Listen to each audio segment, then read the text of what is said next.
ang Palawig Production. The Municipality of Palawig, one of the most visited tourist destination in Zambales.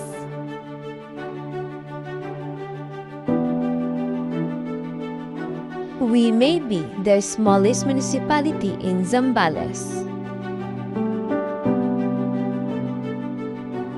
but we have the largest tract of territory in our exclusive economic zone.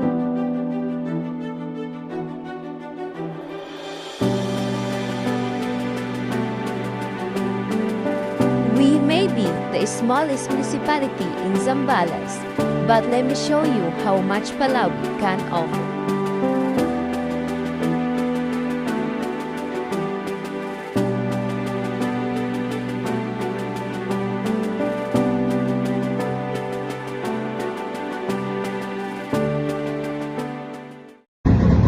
Welcome to the Palawig Zambales, kung saan may natural, man-made na pinupuntahan ng mga turista. Halin natin, puntahan natin.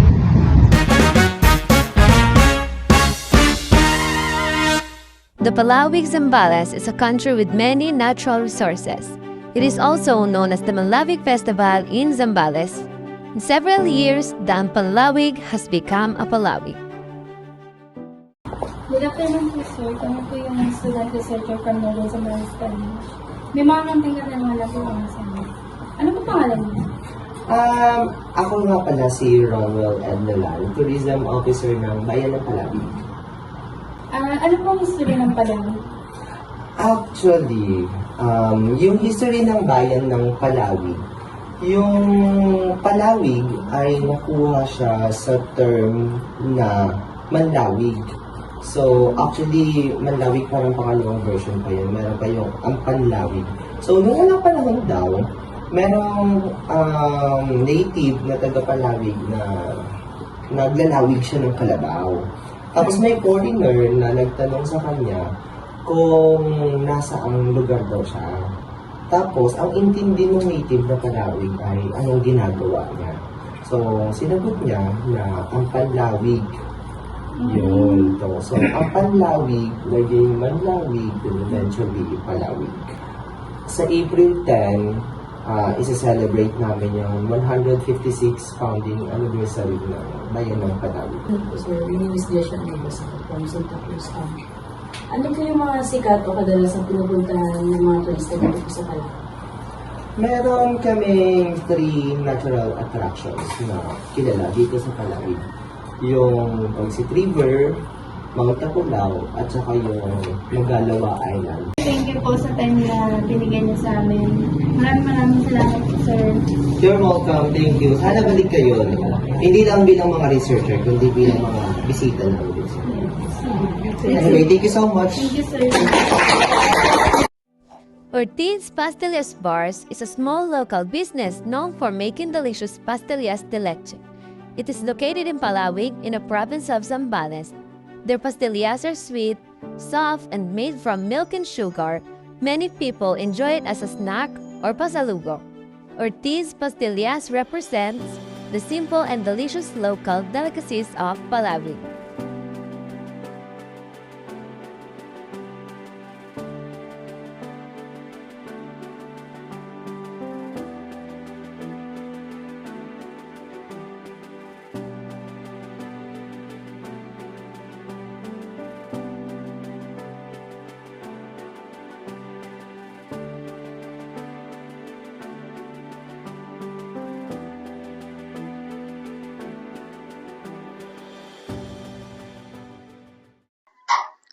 Magandang araw po. Nandito po tayo ngayon at maghahanap po tayo ng isang business owner. At bago po natin simulan, magpapakilala muna po kami. Ako nga pala si Catley Almandres at ang aking kasama ay si... Ako nga po pala si Shen Mercado. At puntahan na po natin. Makikilala natin ang isang masipag at inspiradong business owner at nagsusumikap araw-araw. Tara, kilalanin natin ngayon. Excuse me po ate, ano pong pangalan nyo? Angel Abutin Asiatico po. Ilang taon na po kayo? 28 years old po, ma'am. So, ano po yung patok po dito sa Palawig, Zambales? Kung ano po yung business nyo? Artist Pastillas po. So, may konti po kaming katanungan. Bakit po patok ang pastilyasan nyo po dito? Dahil yung pastillas po namin is pure Carabao milk po talaga ang ginagawa po namin. Hello po, Ate Angel. Ako po pala si Shen. May unti lang po akong katanungan. Gano'n na po kayo katagal nagtitinda ng pastillas? Bali, since 1980 po na kami papastillas, 45 years na hindi So, ayun po. Maraming salamat po kay Ate Angel sa napakagandang sagot niya and sa pagpayag nila na ma-interview sila. Maraming salamat po ulit. Diuzon is the peaceful barangay located in Palawig in the province of Zambales. It is known for its wide open spaces, fresh air, and calm environment that gives people a relaxing feeling when they visit. In Diuzon, you can experience the beauty of nature.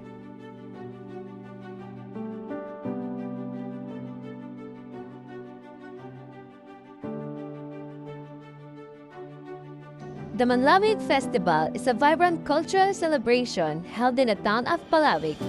This festival honors the town's patron saint, Saint James the Greater.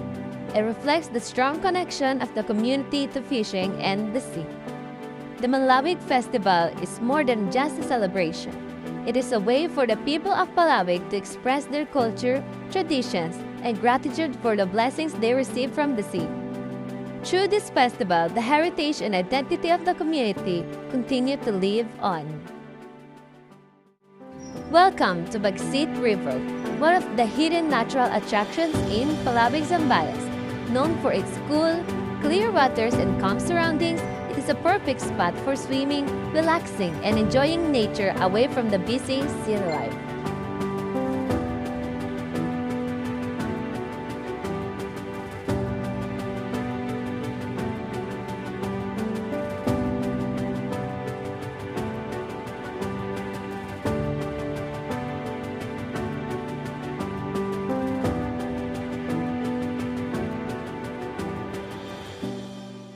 Good day everyone! Nandito kami ngayon sa Bagsit River, Palawig, Zambales, kung saan favorite puntahan ng magkatropa, magpapamilya, o mga turista. Ako nga po pala si Wenlab Salvacion. At ako nga po pala si Antonio Mahadas. Tara, puntahan na natin. Sure po ma'am, ako po si Wenlab Salvacion ma'am. Pwede po ba kayong ma-interview? Ano pong pangalan niyo? Desiree D. Guzman, 35. Orion, Bataan. Meron po kaming konting katanungan po. Ma'am, first time niyo po ba dito pumunta? Ano pong experience niyo? Masyadong malayo. Masyado pong malayo. Yung surrounding naman po. Okay naman. Goods naman. Worth it naman yung travel. Thank you po. Okay guys, salamat po natin kung anong pangalan nila, kung anong experience po nila. Si Ma'am Desiree D. Guzman po ay first time niya po dito makapunta sa Bagsit River at yung masasabi niya po is maganda naman daw po yung surrounding ng Bagsit River. Hey everyone, today nandito tayo ngayon sa isa sa mga dinadayong tourist spot dito lang yan sa Bagsit River Palawig. So may nahanap po kami pwede naming interviewin dito. So again, ako si Jasmine Jean Mahinay. At ako naman si Shaira Banyel. So tara. Good morning po. Pwede po kayo ma-interview? Ano pong pangalan niyo? Geraldine. Taga saan po kayo, ate? Pampanga. Ate, pwede po ba namin malaman kung bakit po napili niyo dito po sa Bagsit River mag-chill, ganun po? Nakita ko lang sa Facebook. Kamusta naman po Parang- ba yung experience niyo dito, ate? Okay naman. Maganda naman. Hindi naman ako nadismaya. Parang kung saan po, kung ano po yung nakita niyo dun sa Facebook, ganun din po ba Ah. dito? So, nagandahan po ba talaga? Maganda po. Nakaka-relax naman. So, family bonding po ba ito, ate? Hindi man, lang sana kami. Nagra-rides lang kami na lang namin daanan to. Sige, ate, thank you po. Maraming pong salamat sa Okay. cooperation niyo po. Thank you. Thank you, ate. Dahil siya po ulit si Ate Geraldine. So, taga Pampanga pa po sila para dumayo lang sila sa Bagsit River. So, nakita lang nila yung spot na to from online, like Facebook, gano'n. Then, hanggang sa na-experience nila yung magandang tanawin dito sa Bagsit River. So, yun guys. Thank you so much. Welcome to indigenous community in Santa Marta, Palawig, Zambales. are part of the rich cultural heritage of the community. They are known for their deep connections to nature, simple way of living, and strong traditions passed down through generations. Despite modern changes, they continue to preserve their culture, values, and identity, contributing to the diversity and history of the area.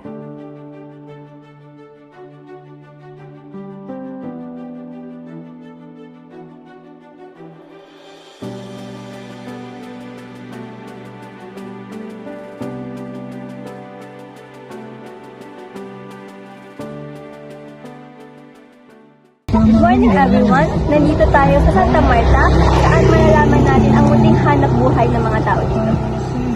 Good morning, ma'am. Okay lang po ba na may interview po kayo? Ano po yung pangalan niyo, ma'am? Lorna po sa Ma'am Lorna is, ilang years na po kayo dito? Ano na po, madam, mahigit na po 20, mag to 25 na po. So matagal na rin po.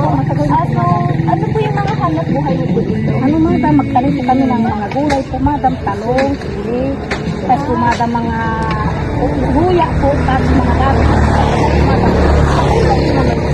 Magaling po naman, magaling na madam, ito po. So yun, according to Ma'am Lorna is, matagal na po sila dito and then, mabenta naman po yung munting hanap buhay nila like saging, mga sili. Yun lang po, maraming salamat. Magalawa Island is one of the hidden gems of Zambales, located in the municipality of Palawig, known for its white sand beaches, clear blue waters, and peaceful environment. The island is a perfect destination for people who want to relax and enjoy nature away from the busy city. The island is also popular for its beautiful sunrise and sunset views, making it a great spot for photography and relaxation.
Mount Tapulao, the most beautiful mountains to hike in the province of Zambales.